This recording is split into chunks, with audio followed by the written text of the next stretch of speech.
How are oceans studied today, and what do the most recent data tell us about their condition? So the condition of the ocean is that it is warming in this moment. Actually, when we talk about global warming, it's the ocean that is warming.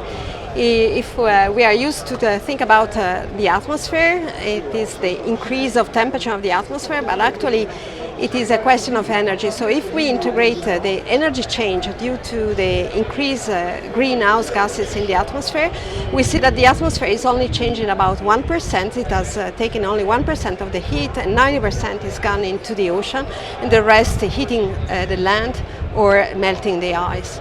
So the ocean, when we think about global warming, is really the ocean warming.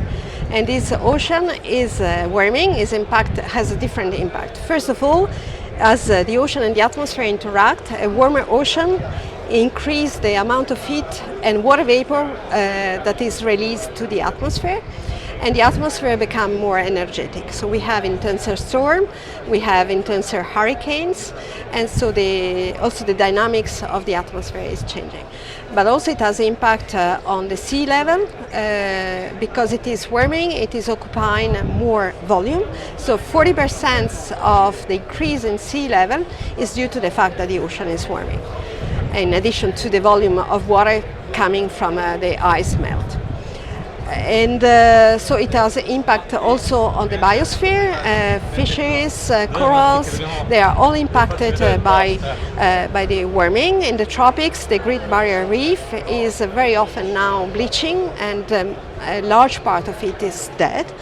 And the scenario for the future are not really positive or optimistic in that sense. But also fishes are migrating polarward, and these are therefore disrupting also the primary proteins uptake from many populations in the tropics. And so this has a large impact. What can we do to protect oceans? But there is only one thing today. So the ocean, of course, has other factors where the humans are a little bit too intensive in their use. It is pollution, it is overfishing, it is also noise.